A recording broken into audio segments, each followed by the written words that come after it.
Before we get to what Hot Wings thinks, a couple what have you learned. Steve, I don't know if you're ready. You want to go first? Yeah, I got one. I learned that Mitch is the Mark Twain of house bands that perform on live versions of syndicated radio shows. Well done,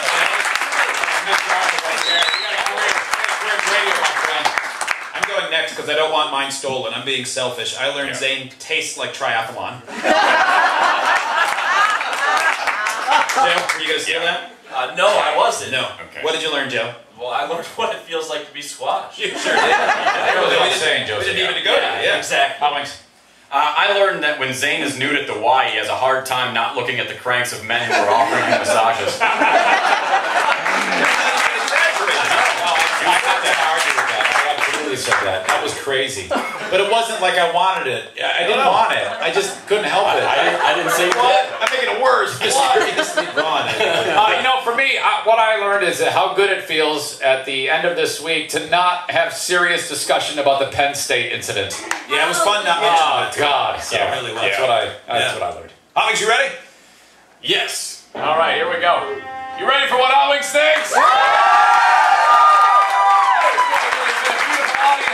Thank you. If it sucks, don't tell me. Hot Wings. What Hot Wings thinks. Free beer, Zane, and listeners. So, it's 11-11-11. For people like me, whose brains work, it's a neat little anomaly that happens every so often when date numbers align. 11-11-11. Isn't that novel? When's lunch? I'm amazed at how many people, though, think a day like this is the luckiest thing in the world.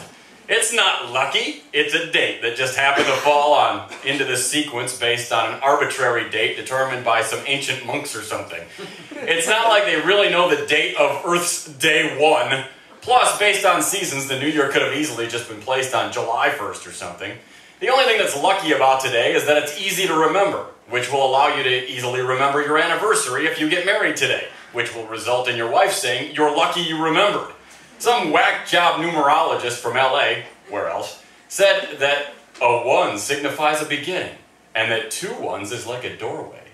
11-11-11, therefore, is like 3 doorways, which means it's a good day to start a money-making venture. What?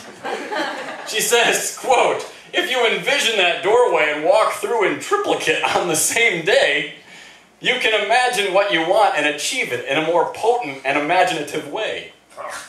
That is the stupidest thing I've ever heard. Okay, so let's say I'm really gassy at exactly 11:11 and 11 seconds today on 11-11-11. Since that's like 6 fairy tale doorways, does that mean that my fart will magically turn into a gold bar and a breakfast biscuit? If my imagination takes me to a cliff dressed like Green Lantern, will I be able to fly because I think I can? I mean, it is 11-11-11. It's like doorways. The perfect day to ensure a successful outcome for my pager business. She said so.